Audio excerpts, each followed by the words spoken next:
खुलुमबाय गोजोन फुंबिलिनि गासैबो बडलेण्ड बुब्लिनि अनसायगिरिफोरखौ बरायग्रोबाय। दिनै 15 अक्ट'बर बुधबारनि फानजामुथिखौ फरायथिनो लादों आं उदांस्रि मुसाहारिया। फानजामुथिनि गिबियाव दं मेष राशि।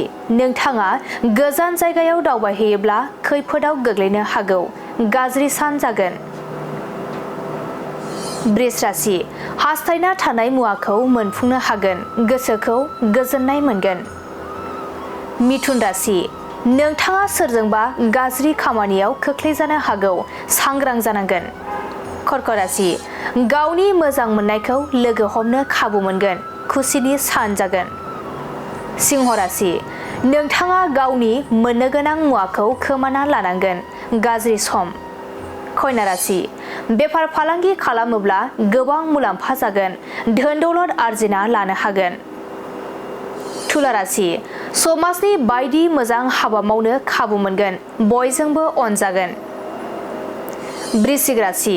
गोजौ सोलोंथाइ लानायाव गावनि आंगोआनो हेंथा होगोन, गोजौ फारसे दावगालांनो हानाय नङा। धनु राशि। नोंथांनि साननायनि बेरेखा जानो हागौ, गोसोखौ गाज्रि मोनगोन। मकर राशि। नोंथाङा नुफेरै जायगायाव दावबायहैनो गोसो जागोन, गोसोखौ उसुखुथु मोनबाय थागोन। कुम्भ राशि। नोंथाङा गोसो थोलायनायनि बान्दोआव गोग्लैनो हागौ, गोसोआ उरां फारां जागोन। मीन राशि।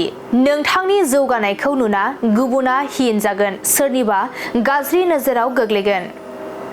दिनै सानसेनि राशि फरायथिनायाबो एसेनोसै। आसा खालामो नोंथांनि दिनैनि साना मोजाङै मोजां थांगोन, बेखौ बडलेण्ड बुब्लि नखरनिफ्राय मिजिंथिबाय। गोजोन्थों।